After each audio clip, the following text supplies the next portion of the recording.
Late August, 636 AD. The plains of Yarmouk. The fires in the two colossal camps burned merrily through the sultry summer night, looking like thousands of twinkling stars descended to the earth. But there was absolutely no merriment in the hearts of the men who sat beside them. The thought of the disastrous ordeal that awaited them at dawn had driven all joy from their minds. They were brave men. They were lions and eagles and wolves of the desert and the empire. But they were also human beings. As they stared into the flames, they thought of the wives and children they would bid farewell to in a few short hours, perhaps for the last time. This was the eve of Yarmouk, the greatest battle of the century, the most titanic, bloody collision ever fought between the Romans and the Muslims. Before the sun rises and the earth shakes, make sure to subscribe to Historic War Lens. Your support helps us continue bringing you these massive, historically accurate epics. And don't forget to like the video. This helps the algorithm recognize our work and push these stories to a wider audience. Now, we must send our deepest, most profound gratitude to our commanders and elite guards over on Patreon. Your relentless support allows us to produce these cinematic, large-scale historical journeys.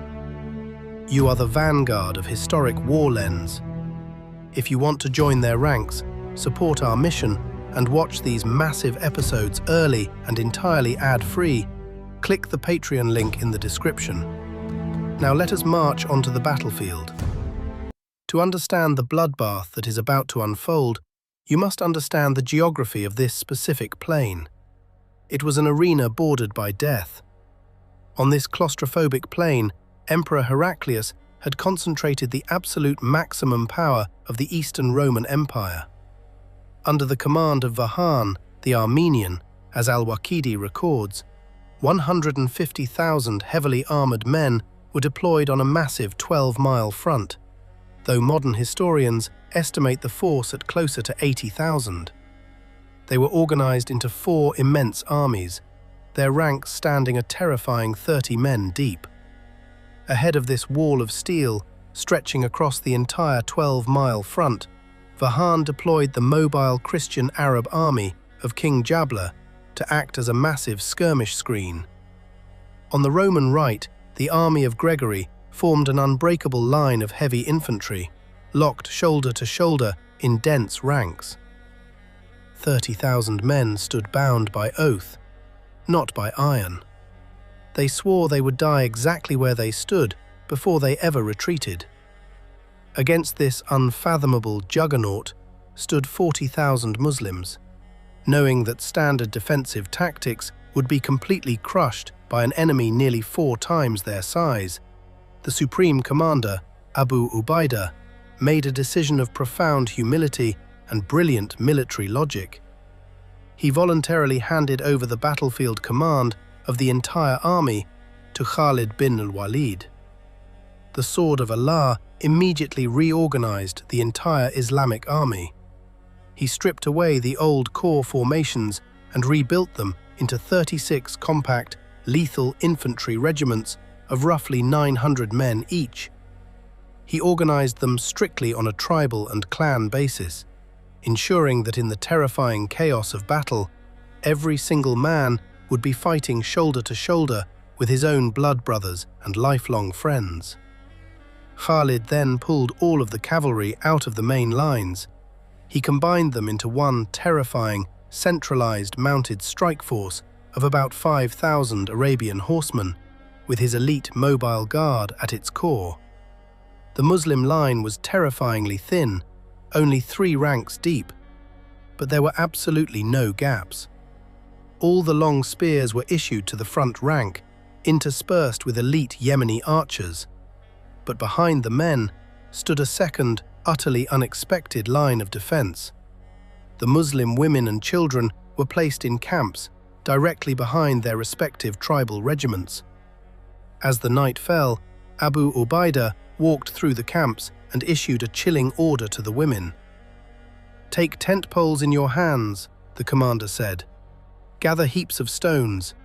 If we win, all is well. But if you see a Muslim running away from battle, strike him in the face with a tent pole, pelt him with stones, hold his children up before him and tell him to fight for his wife, for his children, and for Islam." Dawn broke over the plains of Yarmouk. As the sun crested the eastern hills, the two vast armies stood in battle order, barely a mile apart. There was no movement. There was almost no noise. The sheer scale of the impending violence seemed to paralyze the very air. The Muslims gazed in silent awe at the splendid, terrifying formations of the Roman lines. An ocean of iron, with thousands of heavy silk banners flying and great golden crosses raised high above the heads of soldiers. The Romans stared back. They had the overwhelming numbers, but over the last 2 years, they had learned to fear the men standing across from them deeply. There was a palpable look of caution in the Roman eyes. For an entire hour, the two greatest empires in the world simply stared at each other in suffocating silence. And then, the silence was broken. A Roman general named George emerged from the center of the imperial army. Clad in heavy, magnificent European armor, he rode his war horse slowly across the empty, dusty plain, separating the two forces. Halting a short distance from the Muslim center, the Roman general raised his voice and demanded to speak to only one man. He asked for Khalid. Delighted at the prospect that this apocalyptic battle would begin with a personal duel, Khalid rode out from the Muslim lines. But as the sword of Allah drew near, the Roman general made absolutely no move to draw his weapon. He simply stared intently at the Muslim commander. Khalid continued to advance until the very necks of their war horses crossed. George looked at Khalid and spoke in perfect Arabic. "O Khalid, tell me the truth and do not deceive me, for the free do not lie and the noble do not deceive. Is it true that Allah sent a sword from heaven to your prophet, and that he gave it to you, and that never have you drawn it, but your enemies have been defeated?" Khalid looked back at the heavily armored Roman. "No," he replied simply. "Then why are you known as the sword of Allah?" George asked. Sitting in the saddle, surrounded by hundreds of thousands of men waiting to slaughter each other, Khalid calmly told the Roman general the story of how the Holy Prophet had bestowed the title upon him. George pondered the words for a long moment. A pensive look crossed his eyes. "Tell me," the Roman asked quietly, "to what do you call me?" "To bear witness," Khalid replied, "that there is no God but Allah, and Muhammad is his messenger, and to believe in what he has brought from Allah." "If I do not agree?" "Then the jizya," Khalid stated calmly, "and you shall be under our protection." George gripped his reins tighter. "If I still do not agree?" Khalid's hand rested on the hilt of his Arabian broadsword. Then the sword. The wind howled across the plain. The Roman general looked back at the immense, towering army of his emperor, and then looked back at the thin, outnumbered line of the desert warriors. "What is the position of one who enters your faith today?" George asked. "In our faith, there is only one position," Khalid answered. "All are equal." The Roman general took a deep breath. "Then I accept your faith." To the absolute, staggering astonishment of both armies, who could not hear a single word of what had just been spoken, the Roman general turned his war horse around. Side by side, Roman and Muslim rode slowly back toward the Islamic lines. Upon reaching the Muslim center, George repeated the Shahadat after Khalid. A general of the Roman Empire had just defected in front of hundreds of thousands of their own men. Just a few hours later, the newly converted George would draw his sword, fight heroically for his new faith, and die a martyr on the plains of Yarmouk. On this profound, utterly shocking note, the Battle of Yarmouk officially began. The phase of the champions commenced. It was a brutal, psychological warming up. Scores of Muslim officers rode out from the lines, shouting their individual challenges to the Roman lines. Heavily armored Roman champions emerged to meet them. The quiet morning air was suddenly shattered by the horrific clash of steel on steel. Practically every single Roman champion who rode out that morning was slaughtered in the dust. The absolute terror of the morning belonged to Abdurrahman bin Abi Bakr, who personally duelled and killed 5 Roman officers, one after the other, leaving their armoured corpses bleeding out in the no-man's land. By midday, the commander-in-chief of the Roman Empire, Mahan, realized he was losing the psychological war. His officers were being systematically butchered in front of the troops. If he wanted to break the Muslims, he had to use the sheer, suffocating weight of his numbers. Mahan issued the order. The drums began to beat. The long, terrifying human wave of the imperial infantry began to march forward. Day 1 of the apocalypse had begun. It was midday on the plains of Yarmouk. A deafening roar erupted from the Roman lines. The 10 forward ranks of the imperial army, 1/3 of the infantry of all 4 massive corps, began their advance. A human wave of 50,000 heavily armored men moved slowly, deliberately across the dusty expanse. As they closed the distance, the elite Yemeni archers standing in the front ranks of the Muslim army drew their bows. A deadly volley of arrows rained down on the approaching Romans, finding the gaps in their scale mail and bringing down scores of men in the dust. But the human wave kept moving. With a sickening crash of iron, wood, and bone, the Roman infantry smashed into the Muslim front line. The desert warriors dropped their long spears, drawing their Arabian broadswords, and the 2 armies locked into a brutal, grinding melee.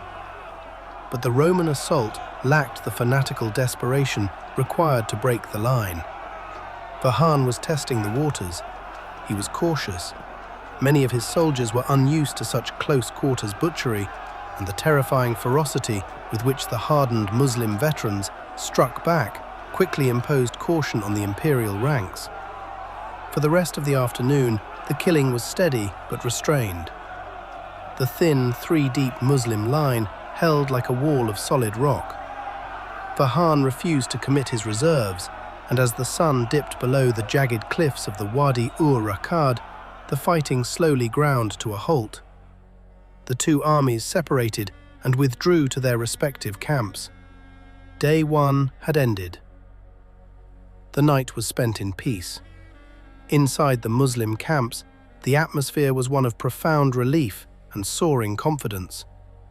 The Muslim women greeted their husbands with pride, wiping the sweat, dust, and blood from their faces with their own head coverings.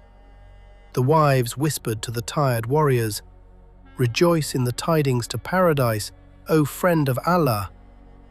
The Muslims had faced the first blow of the greatest army on earth, and they had not yielded a single inch. For most of the night, the camps echoed with the rhythmic, haunting recitation of the El-Qur'an.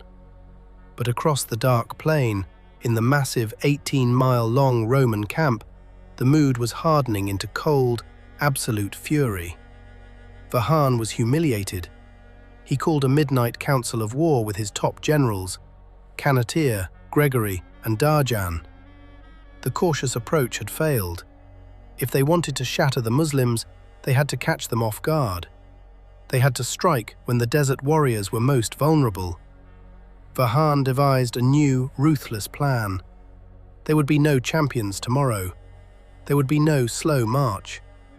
At the very first light of dawn, the entire weight of the Roman Empire would fall upon the flanks of the Islamic army. The sky was pitch black as the Roman legions quietly formed up in the darkness. In the Muslim camp, it was the hour of Fajr. The warriors were bowing in prayer, their foreheads resting on the cold Syrian earth. Suddenly, the stillness of the dawn was shattered. The frantic beating of war drums echoed across the plain. Messengers came galloping desperately from the outposts, shouting into the camps. The Romans were coming. The Muslims were caught entirely unawares, but Khalid ibn al-Walid, anticipating treachery, had placed a strong line of outposts during the night. These forward guards fought and died in the pre-dawn gloom, buying the main army just enough precious minutes to strap on their armor, grab their swords, and sprint to the battle line. The sun had not yet risen when the absolute flood of Roman iron slammed into the Muslim ranks. Vahan's strategy was brilliant and brutal. The Roman center launched a holding attack to pin down the core of Abu Ubaidah and Shurahbil ibn Hassana. But the true apocalypse fell upon the extreme edges of the Muslim army. On the Muslim right, the brutal Cannoneer hurled his massive army directly at the core of Amr ibn al-Asi. The Muslims fought with everything they had, repulsing the first massive wave. But Cannoneer relentlessly ordered a second attack with fresh troops, then a third. The sheer numerical weight was too much. The tired, outnumbered Muslims on the right flank finally buckled. The line broke. For the first time in the Syrian campaign, a Muslim corps retreated in disorder. The men of Amr ibn al-Asi fell back, abandoning their positions and retreating toward the safety of their camps. On the Muslim left, the disaster was mirroring itself. The heavily armored Roman army of Gregory crashed into the corps of Yazid bin Abi Sufyan. The slow, grinding, unstoppable momentum of the chained infantry was terrifying. They fought like a solid wall of iron that simply could not be killed fast enough. Despite launching fierce cavalry counterattacks, Yazid could not hold the line.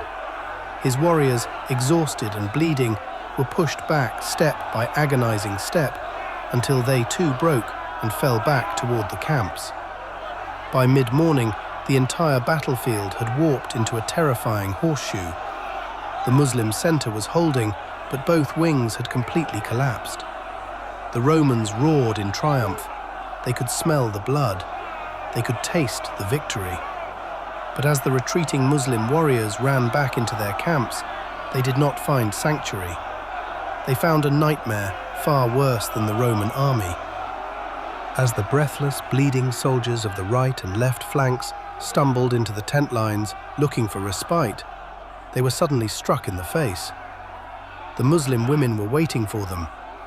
Led by the fierce, unyielding Hind bint Utbah and the legendary warrior woman Khawla bint el-Azwar, the women of the camps erupted in absolute violent fury. They did not offer water. They did not offer bandages. A hail of heavy river stones rained down on the retreating men. The women rushed forward, screaming in pure indignation, wielding thick wooden tent poles like clubs. They violently struck their own husbands, their brothers, and their sons, smashing the poles against their horses and their armor. "May Allah curse those who run from the enemy," the women screamed, holding their children up in the air. "You are not our husbands if you cannot save us from these infidels." As the men of the left flank retreated, the very first horseman to arrive at the camp was the legendary Quraysh leader, Abu Sufyan himself. Waiting for him was his wife, Hind. Without a moment's hesitation, Hind raised a heavy tent pole and violently smashed it against the head of her husband's warhorse. "Where to, O son of Harb?" she screamed at him, her voice dripping with venom. "Return to battle. Show your courage so that you may be forgiven your sins against the messenger of Allah." Other women ran alongside the retreating horses, pulling the riders down. Some women even drew swords. The humiliation was absolute. The psychological shock of being physically assaulted by their own wives was far more terrifying than the Roman spears. As the men reeled in shock, Hind grabbed a drum and began to beat a primal, rhythmic war chant, singing the exact same terrifying song she had sung years ago at the Battle of Uhud. "We are the daughters of the night. We move among the cushions with a gentle feline grace. If you advance, we shall embrace you, and if you retreat, we shall forsake you, with a loveless separation. It was a masterclass in psychological warfare. One of the bleeding Muslim soldiers looked at his comrades, wiped the dust from his face, and muttered, "It is easier to face the Romans than our women." Their pride utterly shattered, their blood boiling with shame and newfound rage, the men of Amru and Yazid turned their horses around. With a terrifying battle cry, they charged wildly out of the camps, sprinting back toward the Roman lines. From his position in the stable center of the battlefield, Khalid ibn al-Walid had watched the entire disaster unfold. He had remained completely perfectly calm. He had refused to commit his central reserve too early. But now, as the enraged men of the right and left flanks surged back onto the battlefield to redeem their honor, the sword of Allah knew the exact moment to strike. "Now," Khalid ordered. He unleashed the mobile guard. Khalid personally led his elite heavy cavalry, swinging violently to the right to strike the exposed flank of Canatea's Slavs, just as the infuriated corps of Amra smashed into their front. Caught in a lethal vice of steel, the Russian prince's army halted, panicked, and began to bleed heavily. Simultaneously, Khalid detached a regiment of his guard under the command of the legendary half-naked warrior Thirar ibn al-Aswar. Thirar was ordered to launch a suicidal, piercing strike straight into the dead center of the Roman line to relieve the pressure on the left. Stripped to the waist, swinging his broadsword like a demon, Thirar completely shattered the front ranks of the Roman center. He and his horsemen cut a bloody, deep wedge straight through the imperial infantry, driving incredibly deep into the enemy lines.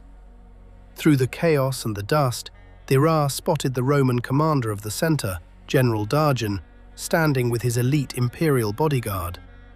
With a terrifying roar, Thirar charged directly into the bodyguard. The clash was violently brief. Before the Romans could close the net around him, the half-naked desert warrior struck Darjan down, killing the Roman general instantly in the heart of his own army. Sensing the trap closing, Thirar and his men violently fought their way back out, retreating to the safety of the Muslim lines. The death of their general sent a shockwave of terror through the Roman center. The momentum of the imperial dawn attack was completely shattered. By sunset, the bruised, battered, and bleeding Romans were forced to retreat back to their original start lines. The Muslims had survived the surprise attack. They had regained every single inch of lost ground. Day 2 of the Battle of Yarmouk was over. But as the sun set over the plains, both sides knew that tomorrow the violence was going to escalate beyond human comprehension. Tomorrow would be the day the Muslim lines truly shatter. The sun set on the second day of the battle, leaving a plain soaked in the blood of both empires. The Muslims had survived the terrifying dawn surprise attack. They had regained every inch of lost ground. But in the Roman camp, the mood was turning from arrogant confidence into something far more dangerous. It was turning into desperate rage. Thousands of Romans had been slain. The Muslims had not only repulsed the massive flanking maneuvers, but the half-naked champion, Thirar ibn al-Aswar, had actually shattered the imperial center and killed General Darjan in front of his own bodyguards. The commander-in-chief, Vahan, was furious. His army of 100,000 men was being humiliated by a force a quarter of its size. He immediately called his surviving generals to his pavilion to reorganize the command structure. He appointed a new general, Kurin, to take command of the center. But more importantly, he transferred the command of his absolute best, most hardened shock troops, the heavy Armenian infantry, to the ruthless Russian prince, Canatea. Vahan knew that if he spread his attacks across the entire front, he would never break the desert warriors. For day 3, he devised a brutally simple strategy. He was going to focus the absolute maximum, suffocating pressure of his best troops on one single point. He was going to completely obliterate the right side of the Muslim line. As dawn broke on the third day of battle, The fire was no longer just sparks. It was rapidly becoming a raging conflagration. The army of chains on the Roman right made absolutely no move.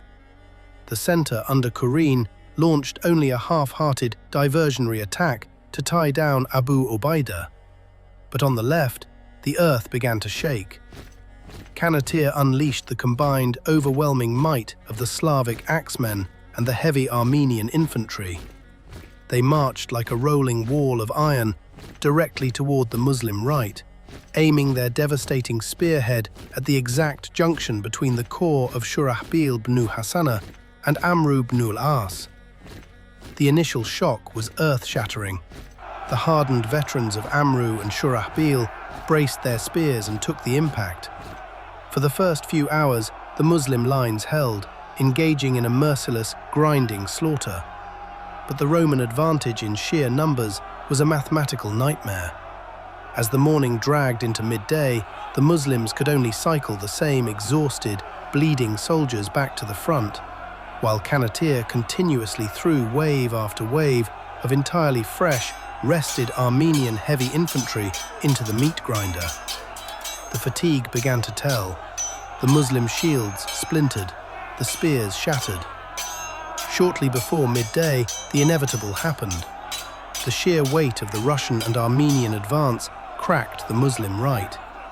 In several places along the line, catastrophic gaps suddenly tore open. The Roman infantry poured through the breaches like water through a broken dam. The corps of Amru ibn al-As, utterly overwhelmed and fighting for their lives, was forced to fall back. The right flank of Shurahbil was also bent backward, completely separating from the rest of the army. Once again, the Muslim line had broken, and once again, the desperate, bleeding warriors retreated backward toward the safety of their camps. But there was no safety to be found.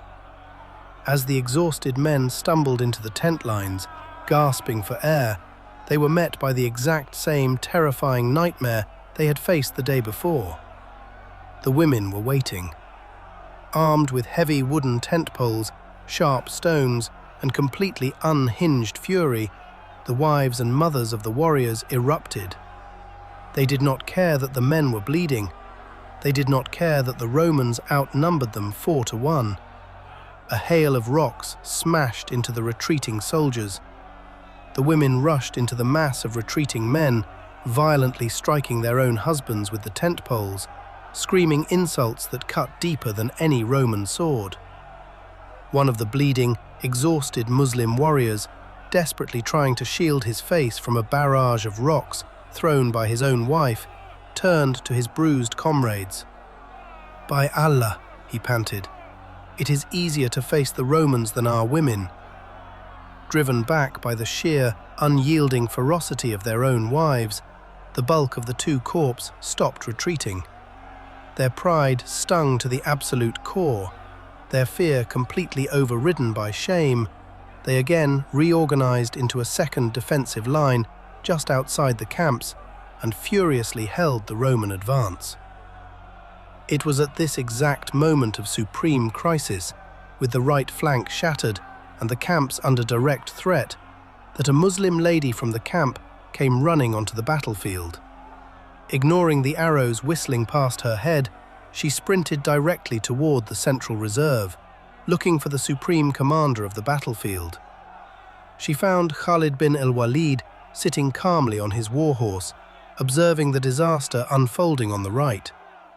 She had suddenly gotten a bright military idea, and she desperately wanted to make sure the greatest general of the age had the benefit of it. "Oh, son of al-Walid!" the lady shouted up at him, out of breath. "You are among the noblest of the Arabs. Know that the men only stay with their commanders. If the commanders stand fast, the men stand fast. If the commanders are defeated, the men are defeated." In the middle of an apocalyptic bloodbath, with his right flank collapsing and a massive Roman army bearing down on him, Khalid looked down at the woman. He smiled. He thanked her very politely for her tactical advice, and then he assured her, with the absolute, chilling confidence of an undefeated predator, that in this army, with the will of Allah, the commanders would never be defeated. Khalid drew his sword. The time for waiting was over. He immediately signaled his cavalry reserve, but he did not charge blindly into the front. With flawless tactical precision, Khalid split his forces. He ordered Amr ibn al-As and Shurahbil to launch a brutal frontal counterattack with their infantry. At the exact same moment, Khalid and his heavy Arabian cavalry swung violently around the battlefield, smashing directly into the exposed left flank of Canatier's advancing army. The timing was absolute perfection. The Romans, who had thought they were on the verge of a historic breakthrough, suddenly found themselves crushed in a vice of flesh and steel. But this time, the Romans did not break easily. The Armenians were magnificent fighters. Unlike the previous day, the Roman opposition to the Muslim counterattack was incredibly stubborn. The battle devolved into a suffocating, close-quarters nightmare. For hours, the two armies hacked and slashed at each other in the unforgiving Syrian heat. Hundreds of Muslims fell in combat, their blood pooling in the dust alongside thousands of Romans. It was a brutal, agonizing grind. But the sheer kinetic shock of Khalid's cavalry from the flank, combined with the desperate fury of the Muslim infantry from the front, eventually proved too much. By dusk, the Armenian and Slavic infantry finally cracked.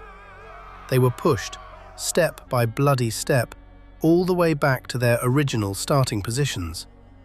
As darkness fell, the armies separated. The Muslims had won the bout on points. They had survived a far harder, far bloodier day than the day before. The Roman losses were staggering, far outnumbering the Muslim dead. The imperial morale had suffered a massive, debilitating blow. All of Vahan's attacks had failed. But as Khalid and Abu Ubaidah walked through the camps that night, speaking softly to the wounded and the dying, they both knew a terrifying truth. The Romans were running out of time. They were growing desperate, and a desperate enemy is the most dangerous enemy of all. Tomorrow, the Romans were going to unleash hell. Tomorrow would be known forever in the annals of history as the Day of Lost Eyes. The fourth day of battle dawned with an atmosphere tense with terrifying expectation. The Romans knew that this day would be the absolute, definitive turning point. They were going to make their greatest, most desperate effort to shatter the Muslim army. It was now or never. Khalid ibn al-Walid also knew the battle had reached its ultimate crisis. His own strength was depleting. The elite Yemeni archers standing in the front ranks had suffered devastating casualties over the last 3 days. Now, only 2,000 remained fit for battle. Khalid redistributed them, a mere 500 archers to cover each of the 4 massive corps. His greatest concern was his right flank, and his instincts were absolutely flawless. Vahan the Armenian commenced the day by hurling the entire, overwhelming weight of his heavy infantry at the right side of the Muslim front. The armies of Canatier, the fierce Slavs, and the heavily armoured Armenians sprang forward like a tidal wave of steel, smashing into the core of Amr ibn al-As and Shurahbil ibn Hassanah. Amru was pushed back, but the shrewd commander dug his heels into the dust, violently holding the Slavs in a brutal, stationary slogging match. But in the sector of Shurahbil, the line shattered. Supported by the Christian Arabs of King Jabla, the heavy Armenian infantry broke entirely through the Muslim ranks. They pushed deeply into the Muslim right centre, driving Shurahbil backward toward the camps in the most serious, critical penetration of the entire battle. Watching from the centre, Khalid knew he had to commit his reserve to save Shurahbil. But he was terrified of a massive, simultaneous attack across the entire broad front. If he sent his cavalry right, and the Romans attacked the left, the Muslims would be slaughtered. So, Khalid ordered a brilliant, preemptive spoiling attack.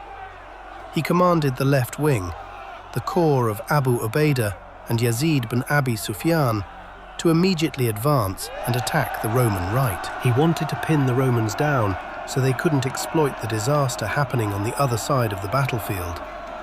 With his left flank safely engaged, Khalid split his elite cavalry reserve.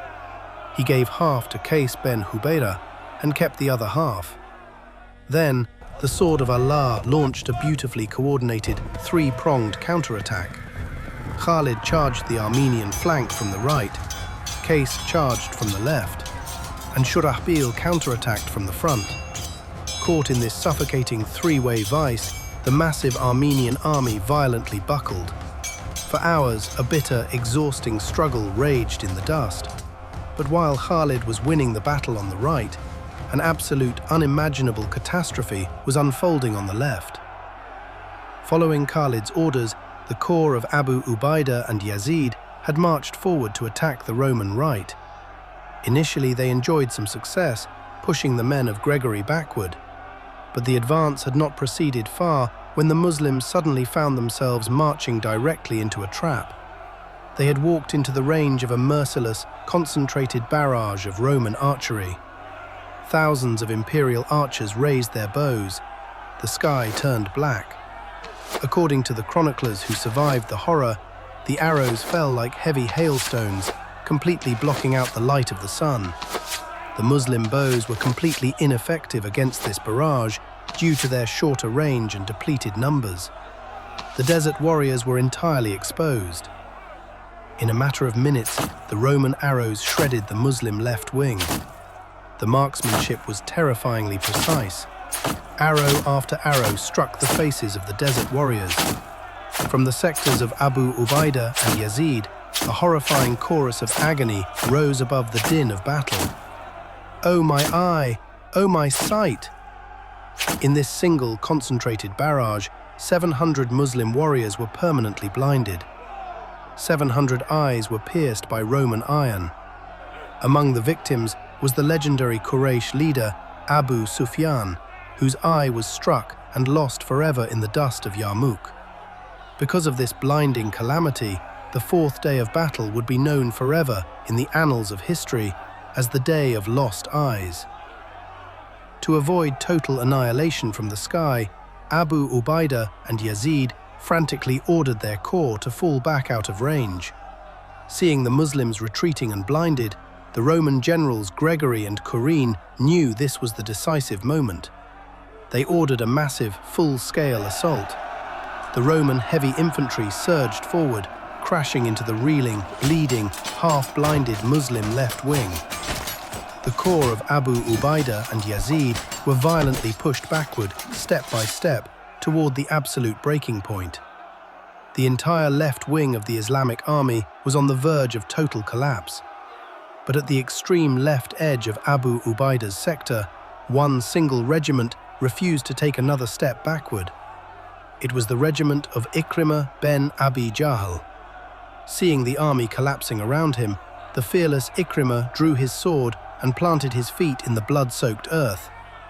He turned to the men of his regiment and roared over the chaos, "Take the oath of death with me!" Without a second of hesitation, 400 Muslim warriors stepped forward. They swore a solemn oath to Allah that they would go down fighting and never surrender their position. With a terrifying battle cry, Ikrimah and his 400 dedicated men threw themselves forward like hungry wolves, crashing head-on into the overwhelming ocean of Roman infantry. They not only stopped the advance on their front, but Ikrimah lashed out wildly at the Roman regiments passing on his flanks. It was a suicidal, glorious stand. Every single one of those 400 men was either slaughtered or catastrophically wounded, but they held the line. Seeing the legendary sacrifice of Ikrimah, the retreating men of Abu Ubaidah and Yazid stopped. But this time, they didn't even reach the camps. The women of the camps had seen the disaster, but instead of waiting with stones and tent poles, they drew swords. Led by Khawla bint al-Azwar, Hind bint Utbah, and Hakim, the women rushed out of the camps and surged directly into the front lines of the battle. "Strike the uncircumcised ones in the arm!" they screamed, throwing themselves into the melee ahead of their own men. The sight of their own wives and mothers fighting and bleeding in the front rank turned the blinded, exhausted Muslim warriors into raging warriors. In a state of blind, unhinged fury, they threw themselves at the Romans. There were no tactics left. There was only absolute individual butchery. Several heavily armored Romans bit the dust under the furious sword blows of the Muslim women. Khawla was struck violently on the head by a Roman sword, collapsing into a heap of blood, though she miraculously survived. Driven by this superhuman rage, the Muslim left wing hurled the Romans entirely back from their positions. Darkness finally fell over the day of lost eyes. The fighting ceased. Both armies stood exactly where they had started, completely exhausted and bleeding from 1,000 wounds. The Muslims had survived their most horrific day. The tide had finally turned. But as the campfires were lit, Khalid sat on the blood-spattered earth. On one of his knees rested the head of his dear friend, Ikrimah ben Abi Jahl. He was mortally wounded from his suicidal stand. Khalid gently dipped his fingers into a bowl of water, letting the drops fall into his half-open mouth. "Does the son of Hantamar think we do not get martyred?" Khalid whispered softly to the dying hero. The greatest glory of the most horrific day in the Syrian campaign belonged to Ikrimah. The man who had spent his youth as the most bloodthirsty enemy of Islam had earned his final, beautiful redemption in the arms of the sword of Allah. The night that followed the day of lost eyes was spent in peace, but it was not a peaceful rest. It was the agonizing, suffocating stillness of exhausted, wounded men who had driven their physical bodies to perform feats of endurance that human flesh was never intended to survive. Normally, the supreme commander, Abu Ubaidah, would nominate one of his generals as the duty officer for the night, whose task it was to patrol the camps, check the outposts, and ensure the sentries remained vigilant. But on this specific night, looking at his commanders, looking at men whose armor was dented and whose bodies were dripping with the blood of 1,000 close-quarters duels, Abu Ubaidah simply did not have the heart to ask any of them to take the watch. Although his own sword was heavy with Roman blood and his own aging body desperately screamed for sleep, the gentle, saintly commander-in-chief decided to act as the night guard himself. Accompanied by a few selected companions of the Prophet, Abu Ubaidah began his rounds through the pitch-black camps. But as he walked the perimeter, he realized he need not have worried. The resilience of the desert warriors was absolute.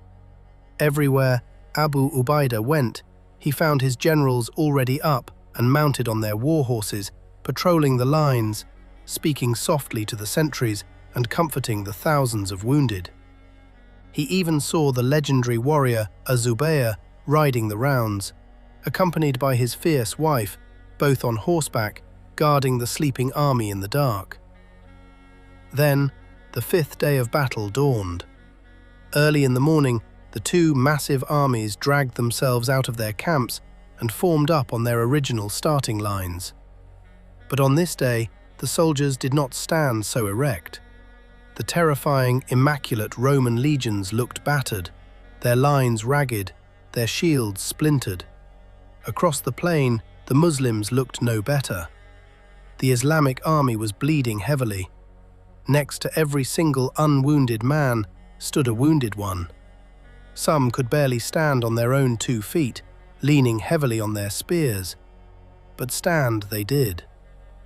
Sitting atop his war horse in the center of the Muslim lines, Khalid ibn al-Walid narrowed his eyes. He looked intently across the dusty expanse at the Roman front. For 4 straight days, the Romans had launched massive, devastating morning assaults. Khalid gripped his sword, bracing his tired army for yet another deadly wave of heavy infantry. He waited. He watched for the banners to move. He listened for the war drums. An hour passed, then 2 hours. There was absolutely no movement from the imperial army. And then, a single rider emerged from the dead center of the Roman lines. It was not a champion seeking a duel. He carried no drawn weapon.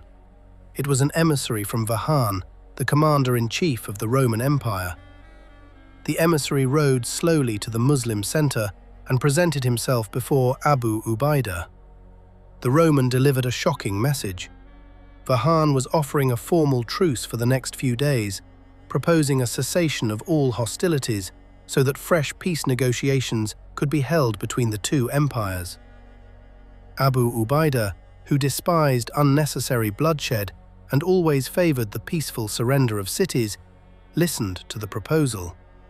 Looking at the catastrophic wounds suffered by his men the day before, the supreme commander was heavily inclined to agree. A few days of rest would allow the Muslims to tend to their blinded and crippled warriors. Abu Ubaidah nearly accepted the offer, but he was restrained by Khalid. The sword of Allah rode forward, his eyes burning with absolute, terrifying clarity. He looked at the Roman emissary and then looked at his commander. Khalid knew exactly what this truce meant. It wasn't an act of mercy. It was an act of desperation. On Khalid's fierce insistence, Abu Ubaidah turned back to the Roman emissary and sent him away with a flat, negative reply. As the emissary rode away, Khalid called out after him, sealing the fate of the Roman army with a chilling declaration: "We are in a hurry to finish this business." As the Roman emissary returned to his lines empty-handed, a terrifying smile crossed the face of Khalid ibn al-Walid. Now he knew. He had guessed absolutely right. The Roman Empire had been broken. Despite outnumbering the Muslims nearly 3-1, despite inflicting horrendous casualties and blinding hundreds of men, the Romans had lost the psychological war. Their spirit was completely shattered. They were terrified, exhausted, and they had absolutely no desire to launch another offensive against the unbreakable wall of desert warriors. The fifth day passed entirely uneventfully. The two armies simply stood under the baking Syrian sun, watching each other across the plain of Yarmouk.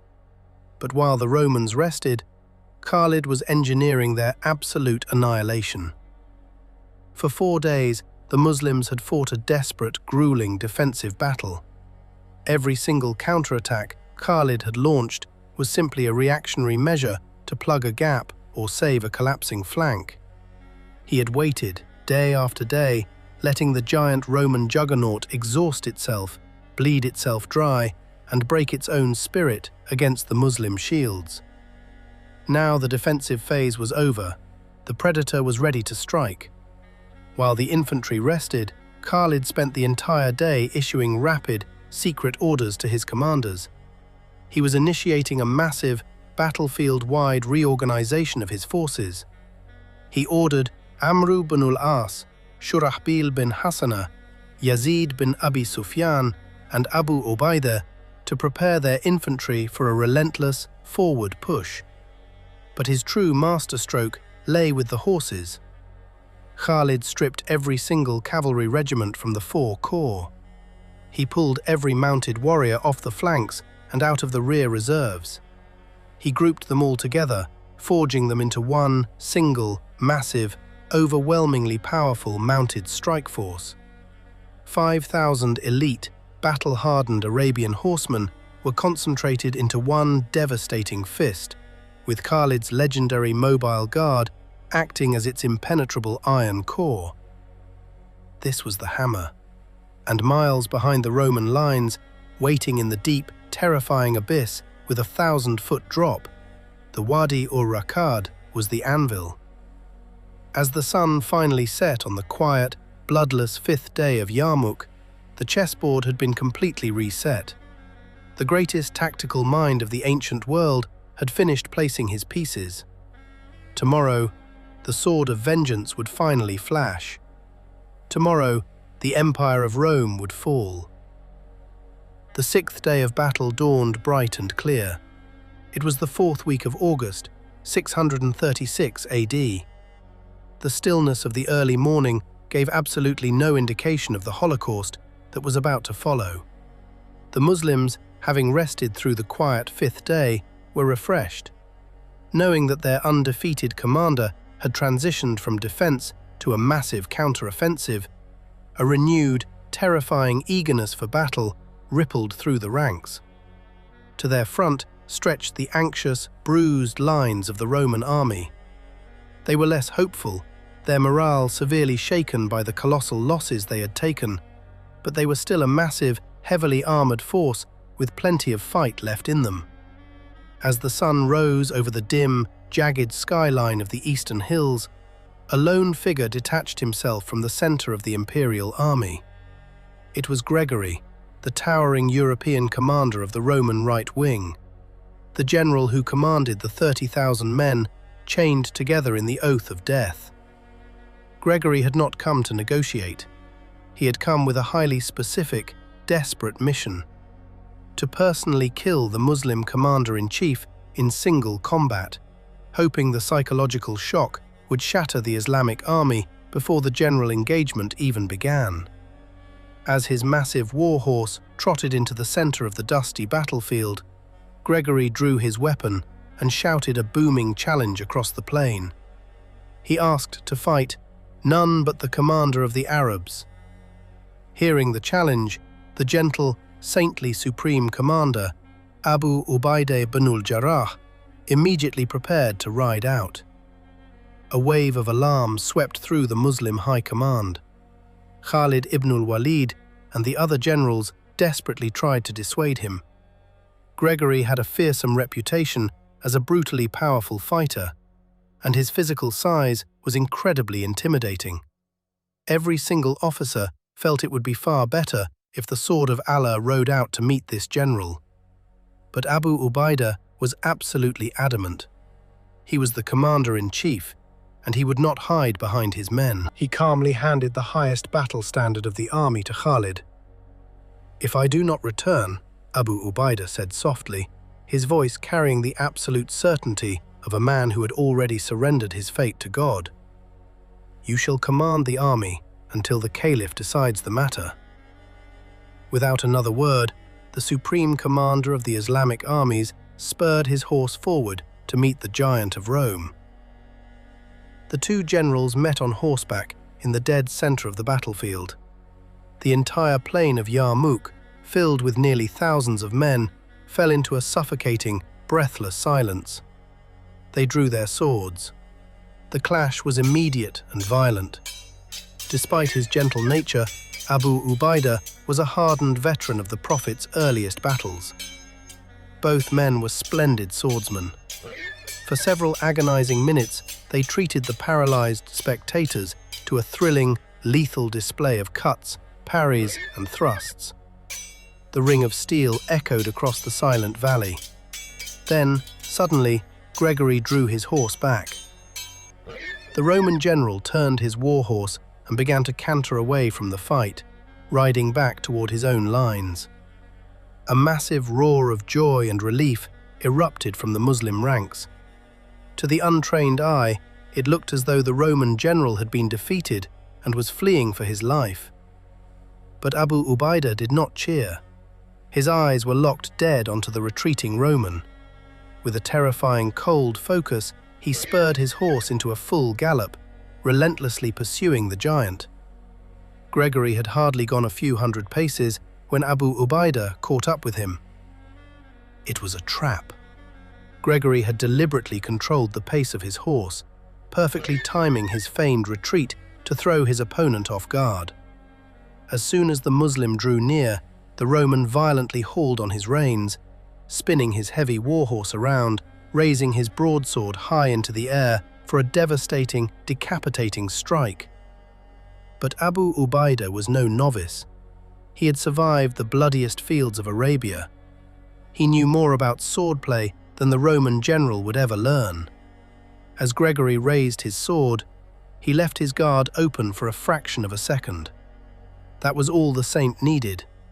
Before the Roman blade could even begin its descent, Abu Ubaidah's sword flashed in the morning sun. The strike was flawlessly precise. The blade bit deeply into the base of the Roman general's neck. Gregory's sword slipped from his fingers. The giant crashed heavily from his saddle, hitting the dust of Yarmouk as a lifeless corpse. For a few moments, Abu Ubaidah sat perfectly still on his warhorse, looking down, marveling at the enormous size of the fallen Roman. Scattered around the corpse lay Gregory's magnificently bejeweled, gold-encrusted armor and weapons, a fortune fit for a king. But with his habitual, legendary disregard for worldly wealth, the saintly soldier completely ignored the spoils. He simply turned his horse around and rode quietly back to the Muslim lines. As Abu Ubaidah rode back into the ranks, the roar of the Muslim army shook the very earth. The psychological destruction of the Roman Empire was now absolute. Their greatest champion had just been slaughtered by a man known for his gentle piety. Sitting atop his horse behind the right wing, Khalid ibn al-Walid saw his commander return safely. The time for waiting was over. The defensive war was finished. Khalid raised his sword high into the air. He gave the signal. The entire Muslim front surged forward, but this was no blind, chaotic charge. It was a masterclass in grand tactics. The Muslim center and left wing, commanded by Abu Ubaidah and Yazid bin Abi Sufyan, engaged the massive Roman armies on their front, but they deliberately did not press the attack. They locked shields, executing a brilliant holding operation to pin the Romans completely in place. The true destruction was unleashed on the left. Khalid galloped forward with his massive, centralized force of 5,000 heavy Arabian cavalry. He swung violently out onto the plain, completely bypassing the infantry clash, and hooked around the extreme left flank of the Roman army. From this galloping mass of horses, Khalid quickly detached a single regiment, ordering them to ride out and hold the Roman left-wing cavalry in check. With his remaining elite horsemen, the sword of Allah smashed directly into the exposed side of Canateer's Slavic infantry. At the exact same moment, Amr ibn al-As ordered his infantry to charge with extreme, unbridled violence straight into the front of the Slavs. The Slavic infantrymen were stout, brutal fighters. They desperately raised their axes and shields, fighting courageously to hold their ground. But they had absolutely no cavalry support. Caught in a lethal, crushing vice between the charging spears of Amru and the devastating galloping hooves of Khalid's heavy cavalry, the Russian prince's army began to disintegrate. Recoiling from the merciless blows, the Slavs finally broke. They fell back in total panic, retreating chaotically into the center of the Roman line. Smashing directly into the ranks of the heavy Armenian infantry, throwing the elite troops into complete disarray. As the Roman left wing crumbled, Amr ibn al-Asi executed a brilliant sweeping maneuver.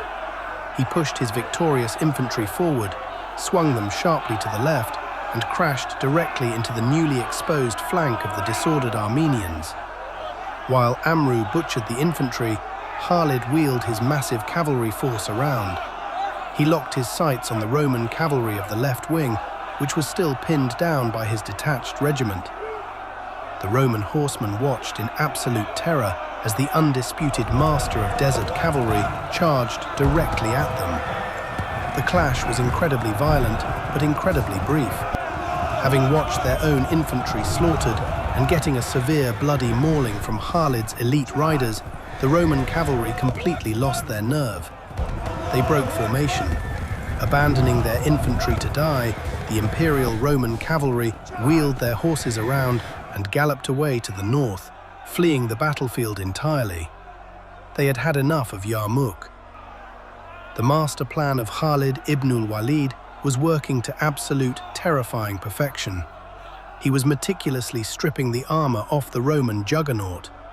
He had paralyzed their center, he had crushed their left wing, and most importantly, he had just begun the systematic elimination of the Roman cavalry.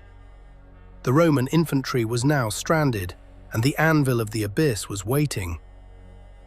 The Roman cavalry had fled the battlefield. For the first time in the Syrian campaign, The terrifying heavy infantry of the Roman Empire was completely stranded on the plains of Yarmouk, devoid of any mounted support. But the battle was not over. In the center right of the battlefield, the elite Armenian infantry was still fighting a brutally stubborn, magnificent defense against the corps of Amru ibn al-As and Shurahbil ibn Hassana. Even without their cavalry, the heavily armored Armenians refused to break. They locked their shields, bracing against the relentless, bloody assaults of the desert warriors. But they did not know what was happening behind them. Having successfully driven the imperial horsemen entirely off the battlefield, Khalid ibn al-Walid did not pursue them. The sword of Allah wheeled his massive 5,000-strong, heavy cavalry force around, their Arabian war horses panting in the Syrian heat, their armor slick with blood. Khalid looked across the plain. He saw the backs of the Armenian infantry. He raised his sword. With a terrifying, earth-shattering roar, the entire mass of Muslim heavy cavalry charged directly into the unprotected rear of the Armenian army. The kinetic shock was absolute. The Armenians were instantly crushed in a suffocating three-pronged vice. Khalid was slaughtering them from the rear. Amru was butchering their flank, and Shurahbil was pressing relentlessly from the front. In the face of this deadly, multi-directional slaughter, the legendary discipline of the Armenian heavy infantry finally completely disintegrated. The formation shattered. Men threw down their heavy shields. Abandoning their positions, the survivors turned and fled blindly to the southwest, the only direction open to them. As the Armenian army collapsed, mingling in a terrified, confused mass with the survivors of the Slavic army, a domino effect rippled through the rest of the Roman lines. The remaining Roman armies in the center and the right wing suddenly realized the horrific reality of their position. Their entire left flank was gone. Their rear was completely exposed. Discipline gave way to sheer, unadulterated survival instinct. The remaining Roman generals ordered a general retreat. With whatever good order they could muster, the vast, bruised remnants of the imperial army began to withdraw westward. But as the Romans turned their backs and marched away, they were incredibly relieved and deeply surprised to find that Khalid's cavalry made absolutely no effort to stop them. The Muslim horsemen simply sat in the dust, watching them leave. The Romans believed they were escaping. They believed they were retreating to safety. They did not realize that they were walking exactly where Khalid wanted them to go. The sun had not yet reached its zenith. Thousands of Roman infantrymen were in full retreat. Some were fleeing in absolute blind panic, while others marched in grim, disciplined columns. But they were all moving in the exact same direction. They were making for the Wadi Rakad. The Wadi Rakad was the terrifying natural boundary of the battlefield.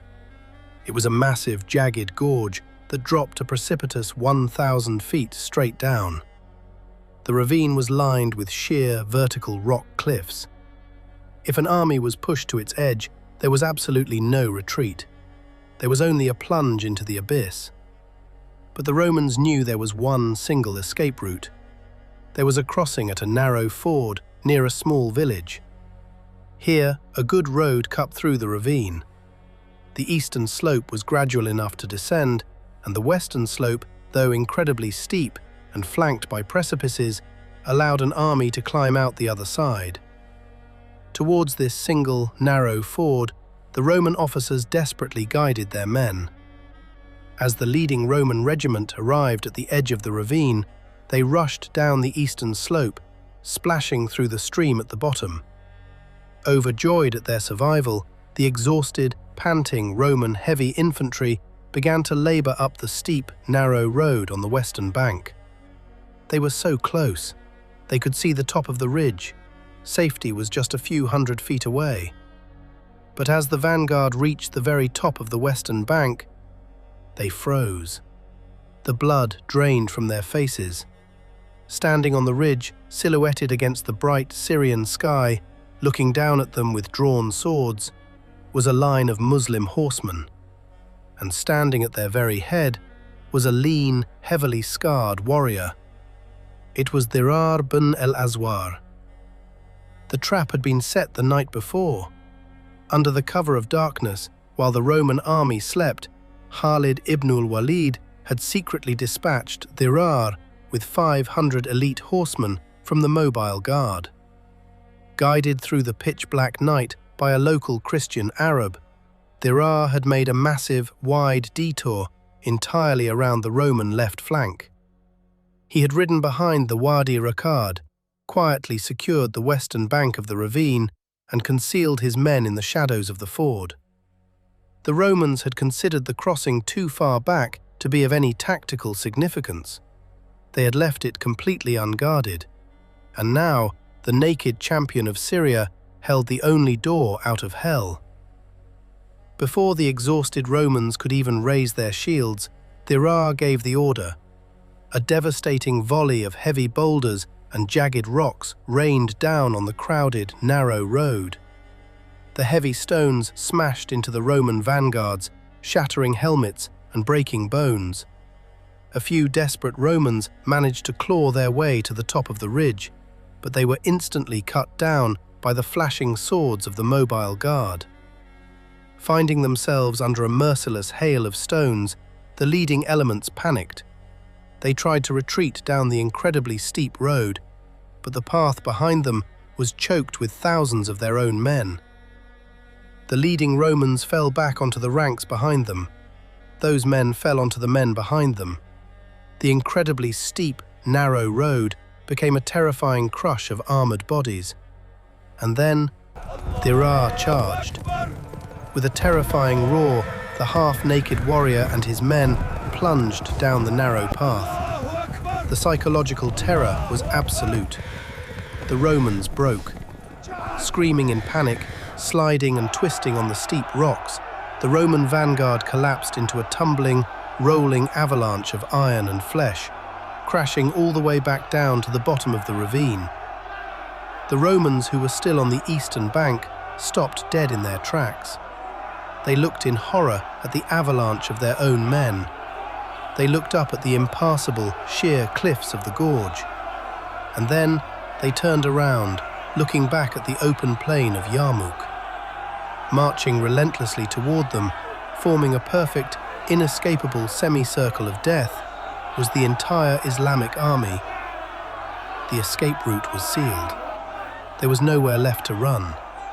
The Roman army was caught entirely between the swords of the desert and the 1,000-foot drop of the abyss. The final massacre was about to begin. The escape route was permanently sealed. Standing on the eastern bank of the Wadi Rakad, the remnants of the once invincible Roman imperial army were paralyzed by terror. The Roman generals, who still remained with the army, frantically tried to organize a final, desperate defense. They deployed their surviving regiments into a tight, claustrophobic formation. Their backs were pressed dangerously close to the terrifying 1,000-foot drop of the Wadi Rakad. Their right flank was pinned against the steep, impassable canyon of the Yarmouk River. They were caught between two absolute calamities, the abyss behind them and the desert warriors in front of them. The Roman soldiers, exhausted, bleeding, and terrified, could not decide which fate was worse. In the late afternoon of this sixth day of battle, the absolute final phase of the Muslim counter-offensive began. Only a third of the original Roman army remained trapped in this crowded, suffocating corner of the plain of Yarmouk. Marching toward them, executing a flawlessly neat, inescapable semicircle, was the Islamic army. The Muslim strength here was less than 20,000 men. The infantry formed the eastern wall of the trap. The massive cavalry strike force, now rejoined by the half-naked warrior Khalid ibn al-Walid and his detachment, formed the northern wall. The time for grand strategy was over. The maneuvers were finished.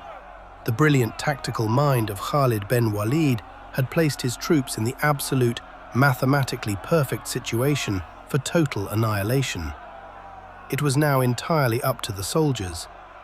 The generals drew their swords. Khalid, Abu Ubaidah bin al-Jarrah, Amru bin al-As, and Shurahbil bin Hassana became frontline warriors alongside their men, as the lions of the desert moved in for the final kill. The semicircle of steel violently contracted. The attackers struck with sword and spear at the confused, seething, trapped mass of the Roman army. The front ranks of the Roman heavy infantry fought with the heroic, utterly futile courage of wild animals at bay, desperately trying to stem the overwhelming tide. But as the Muslims advanced, cutting, slashing, stabbing and thrusting, the Roman front rank was entirely struck down. Then the next rank, then the next. The psychological terror began to warp the physical reality of the battlefield. As the Roman soldiers desperately backed away from the flashing Arabian swords, they pressed tighter and tighter into the corner of the plain. They became so densely packed that they lost all elbow room. The Roman infantrymen literally did not have the physical space to swing their swords or raise their heavy shields. They were crushed against one another, chest to back, shield to shield. In the blinding dust and absolute confusion, the Romans began to trample each other. Those who were severely wounded or simply not agile enough to keep their footing in the crushing mass fell to the blood-soaked earth and suffered an agonizing, suffocating death under the heavy, panicked boots of their own comrades. And then the cavalry pushed in. Khalid's horsemen pressed the Romans even further into the corner, stripping away their last remaining inches of freedom. Because the Romans were packed too tightly to fight back effectively, the Muslim cavalrymen began to use the very knees and iron-shod hooves of their Arabian war horses to physically knock down the exhausted defenders. The screams of the dying Romans mingled with the terrifying, rhythmic battle cries of the Muslims. The last remnants of imperial resistance completely collapsed. The battle was no longer a military engagement. It had devolved into a pure, unadulterated butchery, a waking nightmare of horrors. For the absolute last time on the plains of Yarmouk, the Roman army broke. Discipline vanished entirely. It was replaced by the purest, most primal panic a human being can experience. Moving like a herd of stampeding cattle, the blind, terrified Roman rabble turned their backs to the Muslim swords and surged wildly toward the edge of the ravine. As the vanguard of the stampede reached the absolute edge of the precipice, they looked down. The view to the bottom of the Wadi Rakad was a terrifying, vertical drop into jagged black rocks. They tried to stop. They screamed, digging their heels into the dirt, frantically trying to push backward. But the sheer, crushing weight of tens of thousands of panicked men rushing up behind them was unstoppable. The men in the rear, fleeing the last wild, merciless charge of the Muslim cavalry, pressed blindly against those standing on the edge. The edge gave way. Rank after rank, hundreds of men at a time, the Roman army began to fall down the precipice. It was an apocalyptic waterfall of human flesh and iron. The blood-curdling screams of the falling soldiers echoed through the massive gorge, continuing for terrifying seconds until they finally hit the bottom. The screams of others were abruptly, sickeningly cut short as their armored bodies crashed violently against jagged rocks protruding halfway down the cliff face, their momentum carrying them further down into the abyss as shapeless, bloody lumps. Thousands upon thousands of men poured over the edge of the cliff, pushed to their deaths by the blind panic of their own brothers in arms. The great, invincible juggernaut of Emperor Heraclius was literally falling off the face of the earth. The sun slowly sank below the horizon. The sky over Syria turned a deep, bruised purple. It was almost completely dark when the terrifying rain of bodies finally stopped. The last of the Romans ceased to move. A heavy, suffocating silence fell over the gorge. The day of the raging conflagration had finally ended. Khalid ibn al-Walid stood at the edge of the cliff, looking down into the darkness of the abyss. His breathing slowed. he wiped the blood from his Arabian broadsword and slid it quietly into its scabbard. The greatest battle of his life was over. The sun rose on the seventh day. The plains of Yarmouk were completely, terrifyingly silent. The dust of the apocalypse had finally settled, revealing a landscape of unimaginable carnage. Tens of thousands of Roman bodies lay scattered, singly and in massive tangled heaps, across the dusty plain and piled at the bottom of the Wadi Arakad. According to historical reports, approximately 4,000 to 5,000 Muslim soldiers were martyred in the battle, with only a small number of survivors escaping without injury. Historical sources differ significantly on the scale of Roman losses. Al-Waqidi presents figures that are widely regarded as exaggerated and not reliable by modern historians. In contrast, Al-Tabari records varying accounts, at one point citing as many as 120,000 Roman dead, while in another narration he transmits the estimate of 70,000 given by Ibn Ishaq. This latter figure of approximately 70,000 is also supported by al-Baladuri and is often considered the more reasonable estimate by later analysis. If this number is accepted, it would suggest that nearly 45% of the Roman force was lost in the battle. Of these, roughly half are believed to have fallen on the battlefield itself, while the remainder perished in the ravines of the Wadi al-Rakad. Despite the scale of the disaster, an estimated 80,000 men managed to escape, most of them cavalry and camel-mounted troops, including those who withdrew before the encirclement was fully closed. Some are even thought to have crossed the deeper sections of the Wadi al-Rakad at points where its terrain was less steep, escaping the complete destruction of the army. The Battle of Yarmouk was won, but the war for Syria was not over. As long as Vahan, the commander-in-chief of Rome, drew breath, the ashes of the empire could still ignite. While his army finally rested among the spoils, the sword of Allah gathered the elite veterans of his mobile guard. He turned his warhorse north and began the relentless, terrifying hunt for the king of Armenia. Will the remnants of the Roman army safely reach the towering gates of Damascus? Or will Khalid's ruthless cavalry pursuit extinguish the imperial flame forever? You must hit that subscribe button and ring the bell right now to witness the thrilling, high-speed conclusion of the Yarmouk campaign.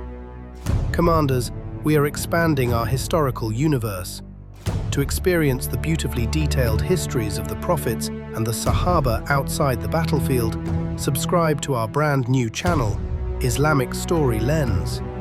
And if you cannot wait to see the hunt for Vahan, you can watch the next episode right now on our Patreon. Links are below. Until next time, keep your swords sharp.